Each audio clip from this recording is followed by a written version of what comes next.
Hello, my dear friends. Good morning. ମୁଁ ଉମା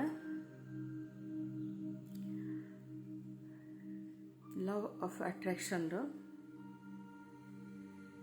କଥା କହେ, ଶିଖାଏ। ଆମର ଏଇ ଲଭ୍ ଆଟ୍ରାକ୍ସନ୍ରେ ଆମେ ବେଶୀ ବ୍ରାହ୍ମ ମୁହୂର୍ତ୍ତଟାକୁ ଇମ୍ପୋର୍ଟାନ୍ସ ଦେଉ। ଆମେ ବୋଲି ନୁହଁ, ପ୍ରାୟ ସମସ୍ତେ ବ୍ରହ୍ମ ମୁହୂର୍ତ୍ତର ଉପଯୋଗିତା କ'ଣ ଜାଣିଛନ୍ତି। ବ୍ରହ୍ମ ମୁହୂର୍ତ୍ତରେ ଆମେ ଯେକୌଣସି କାମ କରିବା ତାହା ଭଲ ହୁଏ। ବ୍ରହ୍ମ ମୁହୂର୍ତ୍ତ କେଉଁଟା? ଆପଣ 4ଟାରୁ 5ଟା ସମୟଟାକୁ ଆମେ ବ୍ରହ୍ମ ମୁହୂର୍ତ୍ତ କହନ୍ତି।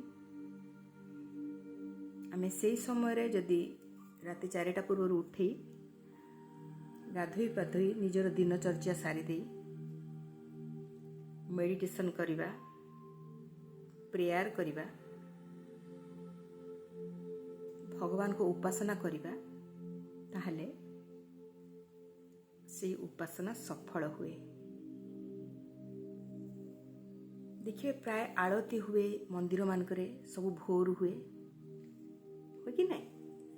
କାହିଁକିନା ସେଇ ସମୟଟା ବ୍ରହ୍ମ ମୁହୂର୍ତ୍ତ। ସେହି ସମୟରେ ଆମେ ଯାହା କାମ କରିବା ତାହା ସଫଳ ହୋଇଥାଏ। ଯେଉଁ ଇଚ୍ଛା ବି ଆମେ କରିବା ସେହି ସମୟରେ ଭଗବାନଙ୍କୁ ଡାକିବା, ତାହା ମଧ୍ୟ ସଫଳ ହୋଇଥାଏ। ତେଣୁ ବ୍ରହ୍ମ ମୁହୂର୍ତ୍ତର ବିଶେଷତ୍ୱ ବହୁତ ବେଶୀ। ଆମେ ସେତେବେଳେ ଉଠିକି ପ୍ରେୟାର ଆଉ ମେଡ଼ିଟେସନ୍ ମାଧ୍ୟମରେ ଆମର ଇଚ୍ଛାକୁ ଆମେ ପୂରଣ କରିପାରିବା।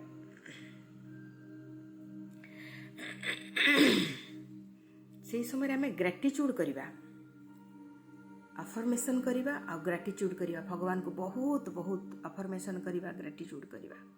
ଭଗବାନ, ଆଜି ଦିନ ପାଇଁ ମୁଁ ଆପଣଙ୍କୁ ଧନ୍ୟବାଦ କରୁଛି। ଏତେ ସୁନ୍ଦର ଦିନଟେ ମୋତେ ଦେଇଛନ୍ତି। ଏମିତି ସବୁ ଭଲ ଭଲ କଥା କହିକି ଆମେ ଭଗବାନଙ୍କୁ ପ୍ରାର୍ଥନା କରିବା, ଧନ୍ୟବାଦ ଅର୍ପଣ କରିବା। ଦେଖନ୍ତୁ, ଏଇ ସମୟରେ ବ୍ରହ୍ମ ମୁହୂର୍ତ୍ତରେ ଆପଣ ଯାହା ଜିନିଷଟା ବି କରିବେ ତାହା ସଫଳ ହୋଇଯାଏ। ଦେଖିବେ ଯେତେବେଳେ ଆମେ ଭୋର ସମୟରେ ଗାଡ଼ିରେ ଗୋଟେ କୁଆଡ଼େ ଯାଆନ୍ତି, ଟ୍ରାଫିକ୍ ନଥାଏ, ଆମେ ଇଜିଲି ପହଞ୍ଚି ଯାଆନ୍ତି ନା ନାହିଁ? ସେମିତି ଆଉ ଦିନ ଯେତେବେଳେ ହେଇଯାଏ, ଟିକେ ଅଧିକା ଦିନ ହେଇଯାଏ, ଟ୍ରାଫିକ୍ ଥାଏ, ଭିଡ଼ ଜାମ୍ ହେଇଯାଏ, ଆମେ ସବୁ ନିର୍ଦ୍ଦିଷ୍ଟ ସ୍ଥାନରେ ପହଞ୍ଚିବା ପାଇଁ ଆମର ଯେତିକି ସମୟ ଲାଗିବା କଥା ତାଠାରୁ ଅଧିକା ଲାଗେ। କିନ୍ତୁ ଭୋର ଯଦି ଆମେ ଯାଆନ୍ତି ତାହେଲେ ଆମକୁ ଟ୍ରାଫିକ୍ ପଡ଼େ ନାହିଁ, ଗାଡ଼ି ଫାଡ଼ି ବେଶୀ ଜାମ୍ ହୁଏ ନାହିଁ।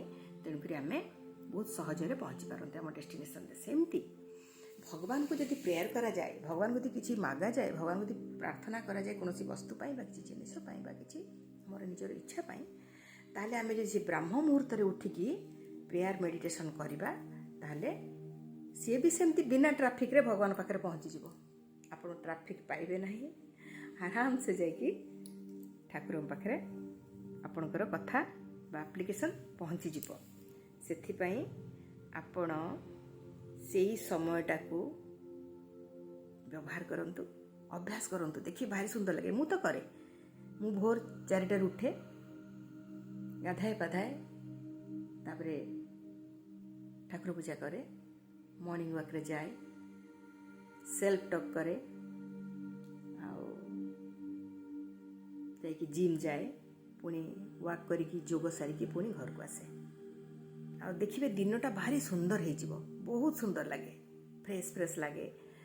ଆଉ ଓପନ୍ ଏୟାରରେ ଆପଣ ଯେଉଁ ସକାଳର ଯେଉଁ ସୁନ୍ଦର ସୁନ୍ଦର ସୁଲୁସୁଲିଆ ପବନରେ ହାଲକା ହାଲକା ଟିକେ ଟିକେ ଖରା ପଡ଼ୁଥିବ, ଖରା ବି ଆସିନଥିବ, ସେଇ ଯେଉଁ ସମୟଟା ଏତେ ସୁନ୍ଦର ଲାଗିବ, ଆପଣ ନିଜେ ଅନୁଭବ କରନ୍ତୁ, ଦେଖିବେ, ନିଜେ କରିକି ଦେଖନ୍ତୁ ତାର କେତେ ୟୁଟିଲିଟି ଅଛି, ଆପଣଙ୍କ ପାଇଁ କେତେ ସେ ଫଳପ୍ରଦ ହେବ, କେତେ ହେଲ୍ପଫୁଲ୍ ହେବ, ଆପଣ ଦେଖିବେ। ସେତିକି ବେଳେ ଆପଣ ନିଜେ ଭଗବାନଙ୍କର ଆଶୀର୍ବାଦ ପାଇବାର ବାଟ ଖୋଲିଯିବ। କରିକି ଦେଖନ୍ତୁ, ମୋ ସହିତ କଥା ହୁଅନ୍ତୁ କମେଣ୍ଟ ବକ୍ସରେ। ଯଦି ସବସ୍କ୍ରାଇବ୍ କରିନାହାନ୍ତି ମୋ ଚ୍ୟାନେଲକୁ ସବସ୍କ୍ରାଇବ୍ କରିଦିଅନ୍ତୁ। ଭିଜନ୍ ଆଣ୍ଡ ଭାଇବ୍ସ ମୋର ୟୁଟ୍ୟୁବ୍ ଚ୍ୟାନେଲର ନାଁ। ଦେଖନ୍ତୁ ଆଉ ମୋତେ କମେଣ୍ଟ କରନ୍ତୁ।